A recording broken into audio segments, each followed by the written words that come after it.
یہاں پہ ہمارے جہلم شہر میں بھی بعض جگہ نا وہ ایک ایکس تنظیم تھی تکفیری پارٹی دیوبند مطلع فکر کی، جنہوں نے دیوبندیوں کی کافی بدنامی کروائی، اور میں اکثر کہتا ہوں کہ اگر تبلیغی جماعت نہ ہوتی تو دیوبندیت کی کمر توڑ دی تھی اس جماعت نے، کردم ہو چکی ہے۔ انہوں نے مختلف جو سرکاری بورڈ تھے نا، ہاسپٹل کا بورڈ ہو گیا، تھانوں کے بورڈ لگے ہوتے ہیں روڈ کے کنارے، ان کے اوپر بھی اللہ مولا رات کے وقت میں آ کے نہ پینٹ پھیر دیا، ہوتا ہے نا وہ سانچا رکھ کے اوپر پینٹ مارا تو اللہ مولا لکھا گیا۔ پہلی تو بات یہ ہے کہ یہ بالکل حرام ہے کہ آپ کسی کی اجازت کے بغیر اس کی دیوار کے اوپر کوئی اس طرح کا کلمہ جا کے لکھیں، چاہے کلمہ اسلام بھی لکھیں، یہ حقوق العباد کا مسئلہ ہے۔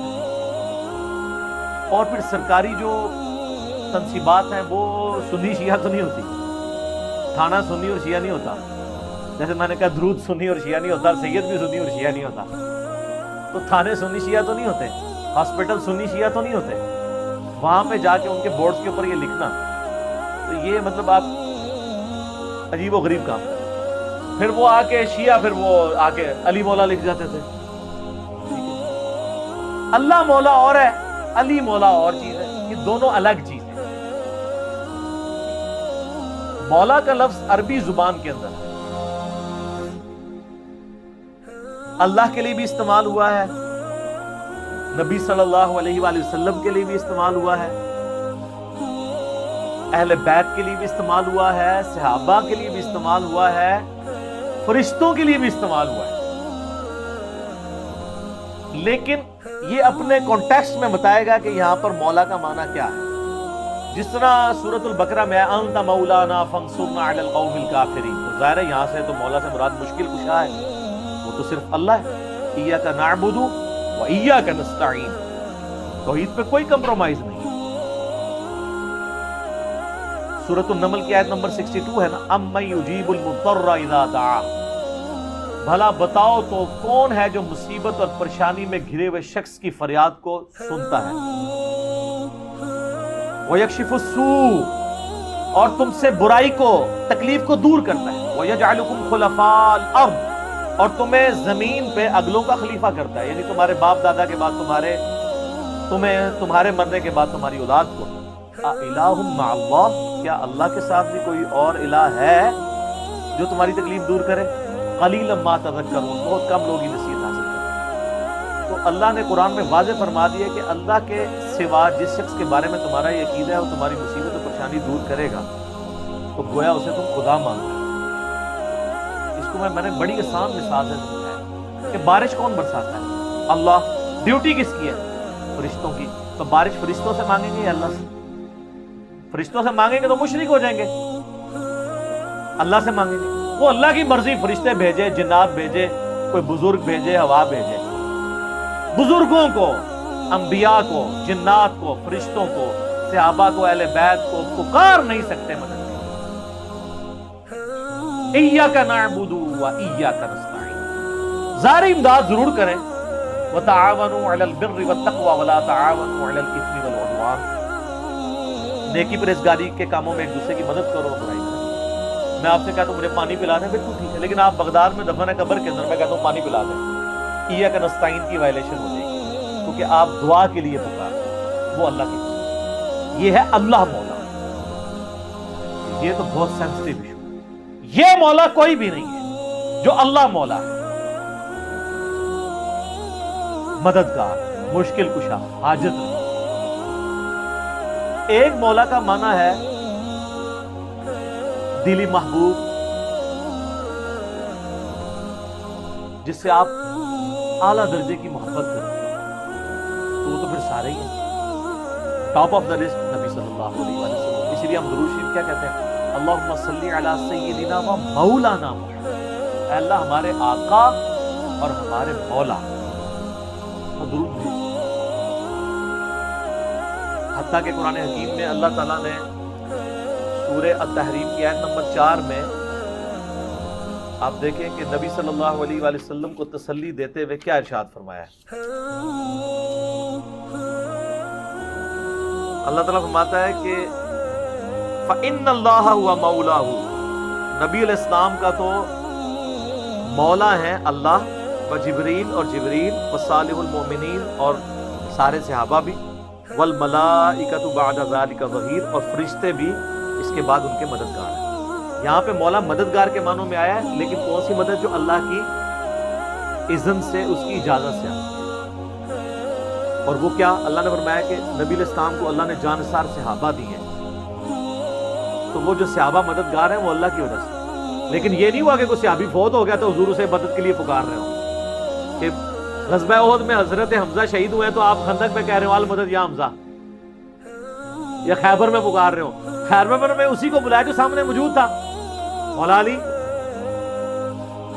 مرے ہو کو نہیں پکارنا۔ اس طرح کی مدد تو آپ کریں گے، وہ ظاہری اسباب میں آتی۔ فرشتے، قرآن حکیم میں آیا کہ اللہ کی طرف سے غزوہ احد اور بدر میں سورۃ الانفال میں آتے ہیں مدد کے لیے اترے، لیکن کبھی حضور نے کہا المدد یا جبرائیل، المدد یا میکائیل، نہیں، اللہ کو پکارا۔ اللہ نے پھر ڈیوٹی لگائی تو جبرائیل بھی مولا نبی علیہ السلام کے، صحابہ کو آپ نے آپ کی ہاتھ مضبوط کیے، صحابہ بھی مولا، مددگار بھی، لیکن ظاہری اسباب، فرشتے بھی۔ تو قرآن میں لکھا ہے مولا زیادہ ہو سکتے ہیں۔ وہ جو مسلم شریف سے حدیث پیش کرتے ہیں نا کہ نبی علیہ السلام نے کہا کہ کسی کو سید اور مولا نہ کہو، اس حدیث کو پورا پڑھیں، وہ اللہ کے کانٹیکسٹ میں کہا ہے، انہی حدیث میں اجازت ہے کہ اگر وہ اللہ والا کنسیپٹ نہ ہو تو آپ کہہ سکتے ہیں۔ تیسرا مولا کا معنی ہے ایسے غلام کے لیے بھی مولا کا لفظ استعمال کیا جاتا تھا جس کو اس کا آقا آزاد کر دے۔ جیسے حضرت سفینہ کو کیا کہا جاتا ہے؟ مولا رسول اللہ صلی اللہ علیہ وسلم۔ حضرت ثوبان مولا رسول اللہ صلی اللہ علیہ وسلم۔ حضرت زید ابن حارثہ مولا رسول اللہ صلی اللہ علیہ وسلم۔ یعنی یہ اتنے محبوب تھے نبی علیہ السلام کو کہ آپ نے ان کو آزاد کر دیا۔ وہ کہتے ہیں نہیں، مولا علی والی حدیثیں علی بیان کرتا ہے، باقی صحابہ کو بھی مولا کہا ہے، حضرت زید کو، اور وہ والا مولا نہیں کہا ہوا کہ من کنت مولا ہوں فہذا علی مولا ہوں۔ وہ میں نے تے ہن آنا ہے، وہ عزم کرنا، میں آستہ سے تمہیں عزم کرا رہا ہوں، سارے معنی بتاؤں گا۔ وہ جس طرح وہ میاں محمد بخش صاحب کا وہ شعر ہے نا، جس محمد دا لوکی کلمہ پڑھ دے وہ محمد اور، کیونکہ انہوں نے اپنے شاعری میں نا اپنا نام رکھا ہوا تھا محمد، تو جب وہ شعر آتا تھا تو ادھر بھی کئی لوگ سیف الملوک سن رہے ہوتے ہیں نا، محمد آتا ہے تو وہ انگوٹھے بھی چوم رہے ہوتے ہیں، وہ حالانکہ محمد بخش ہے وہ محمد۔ پھر انہوں نے شعر بھی حالانکہ کہہ کے گیا، ان کو ابھی تک نہیں پتا چلا۔ وہ شعر میں وہ کہتے ہیں جس محمد دا لوکی کلمہ پڑھ دے وہ محمد اور تے میں محمد اور، تے پائی جی زید ابن جو حارثہ علی مولا اور تے مولا علی علی مولا اور، ٹھیک ہے، صرف الفاظ کے برابر انہیں سے باتیں ایک جیسی نہیں ہو جاتی۔ تو یہ والا مولا کا لفظ بھی استعمال ہے۔ پھر ایک اور مولا ہے، اور وہ ہے پشت پناہ کے، آقا کے، سرپرست کے۔ یہ والا جو معنی ہے نا، یہ سب سے پہلے جس پہ فٹ ہوتا ہے نا، وہ ہمارے امام اعظم محمد رسول اللہ صلی اللہ علیہ وسلم۔ قرآن میں ہے سورہ الاحزاب کی آیت نمبر 6، النبی اولا بالمؤمنین من انفسہم وازواجہ امہاتہم۔ نبی علیہ السلام اولا ہیں، مومنین کی جانوں پر ان سے بڑھ کر حق رکھتے ہیں، مومنین کے سرپرست ہیں، اور نبی کی بیویاں امت کی مائیں ہیں۔ اور سرپرستی کے معنوں میں، آقا کے معنوں میں مولا نبی صلی اللہ علیہ وآلہ وسلم پہلے نمبر۔ حتیٰ کہ بخاری اور مسلم میں حدیث ہے کہ ایک مقروض کا جنازہ لایا گیا تو نبی علیہ السلام فرمایا کہ میں مقروض کا جنازہ نہیں پڑھوں گا، تم پڑھ دو۔ پھر ایک شخص کھڑا ہوا، اس نے کہا یا رسول اللہ میں اس کا قرض ادا کروں، تو آپ علیہ السلام نے پھر جنازہ پڑھا دیا۔ اسی حدیث میں آگے آتا ہے، وہ صحابی کہتے ہیں کہ جب نبی علیہ السلام کو اللہ نے مالی طور پر وسعت دی غزوہ خیبر کے بعد، اس کے بعد اگر کسی کا جنازہ آتا تھا نا تو آپ علیہ السلام یہی آیت تلاوت کرتے تھے، النبی اولا بالمؤمنین من انفسہم، اور پھر آپ کہتے تھے میں سب سے بڑھ کر سرپرست ہوں، اس مقروض کا جنازہ، اس کا جنازہ پڑھنے سے پہلے قرضہ میں اتاروں گا۔